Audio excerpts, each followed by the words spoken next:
आज की पहली अपडेट इंडियन एयरफोर्स की रूल्स ऑफ एंगेजमेंट को लेकर है। सोर्सेस के मुताबिक इंडियन एयरफोर्स की तरफ से अभी पाकिस्तानी एयरफोर्स के अगेंस्ट में अपनी ऑपरेशनल स्ट्रेटजी पर सीरियस रिव्यू किया जा रहा है। मई 2025 में ऑपरेशन सिंदूर के दौरान इंडियन एयरफोर्स की तरफ से जानबूझकर सिर्फ टेरर इंफ्रास्ट्रक्चर्स को हिट करने की कोशिश किया गया था, लेकिन बदले में पाकिस्तान की तरफ से भारत के मिलिट्री एसेट को टारगेट किया गया था, जिस वजह से इनिशियली हमें कुछ नुकसान का सामना करना पड़ा था।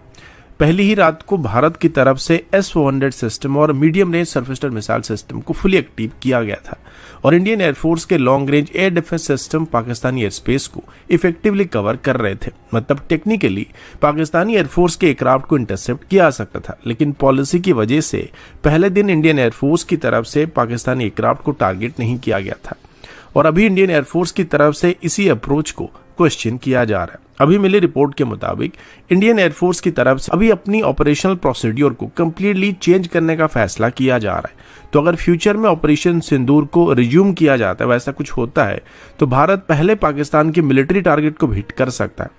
अभी अगर पॉलिटिकल लीडरशिप पाकिस्तान के मिलिट्री एसेट को और टेरर इंफ्रास्ट्रक्चर्स को एक ही टाइम पर हिट करने की परमिशन देते हैं, तो इंडियन एयरफोर्स को पहले पाकिस्तान के एयरक्राफ्ट और एयरवेज को स्ट्राइक करने का ग्रीन सिग्नल मिल सकता है। और अगर ऐसा होता है तो पहले ही दिन भारत एयर सुपीरियरिटी को मेंटेन करने में सक्षम होने वाला है। इंडियन एयरफोर्स की तरफ से अभी ये बात क्लियर किया गया कि किसी भी सिचुएशन में अगर हम पाकिस्तान के अंदर कोई भी स्ट्राइक करते हैं तो पाकिस्तान के अंदर सिर्फ ग्राउंड टारगेट को हिट करना और दुश्मन की एयरक्राफ्ट को इंटैक्ट छोड़ देना एक डेंजरस एसिमेट्री को क्रिएट करने वाला है और अभी इसी पॉलिसी को खत्म करने का प्रपोजल दिया जा रहा है। अगला अपडेट इंडियन एयरफोर्स के रफाल फाइटर जेट को लेकर है।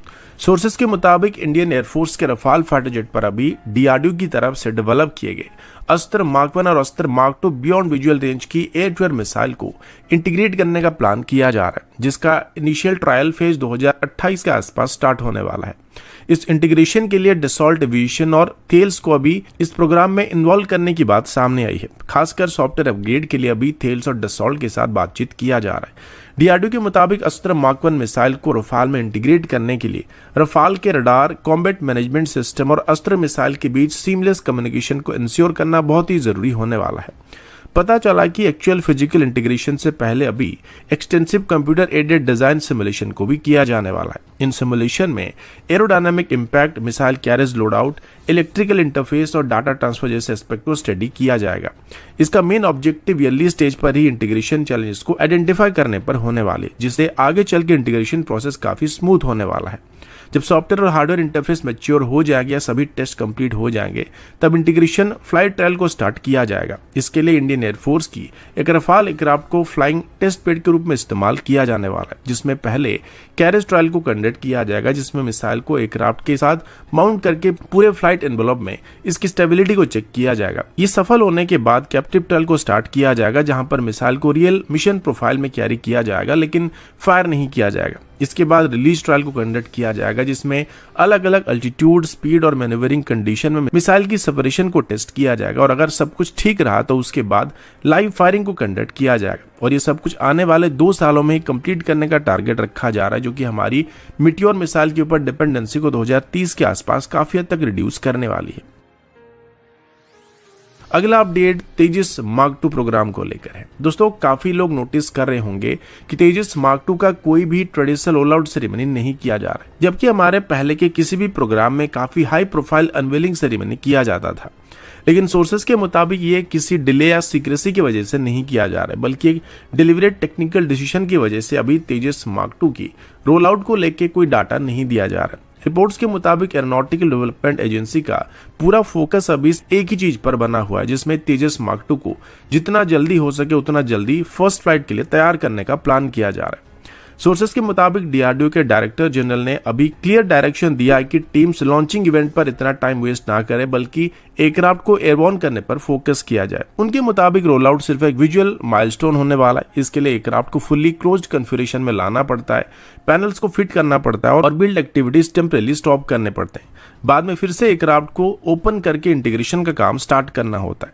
अब नॉर्मल सिचुएशन में ऐसा किया जाता था, लेकिन हमारे पास अभी समय की काफी कमी है, जिस वजह से तेजस मार्क 2 प्रोग्राम के लिए ये इंटरप्शन अननेसेसरी माना जा रहा है। ईयरली तेजस के कंपैरिजन में तेजस मार्क 2 अभी एक अलग ही अप्रोच को फॉलो कर रहा है, जिसमें wiring, avionics fitment, structural checks और सिस्टम वैलिडेशन सब पैरेलल में किया जा रहा है, जिसमें कॉन्फ़िगरेशन फ्रीज करने के बाद डायरेक्टली एयरक्राफ्ट को फर्स्ट फ्लाइट के लिए तैयार किया जा रहा है। एडीए के इंजीनियर्स का मानना है कि असली माइलस्टोन रोल आउट नहीं बल्कि फर्स्ट फ्लाइट होने वाला है। पब्लिक ऑप्टिक्स से ज्यादा यहाँ पे important flight control, propulsion system और क्रिटिकल सॉफ्टवेयर का वैलिडेशन पर दिया जा रहा है।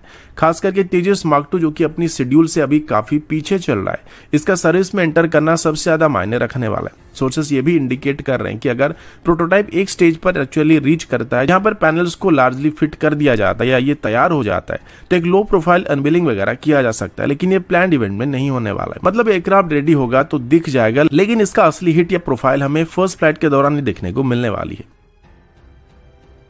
अगला अपडेट इंडियन आर्मी के लॉइटरिंग म्यूनिशन कैपेबिलिटी को लेकर है। दोस्तों, इंडियन आर्मी की तरफ से अभी officially mini harpy loitering munition को इंडक्ट कर लिया गया है, जिसका clear confirmation 78 army day parade के रिहर्सल के दौरान देखने को मिला है।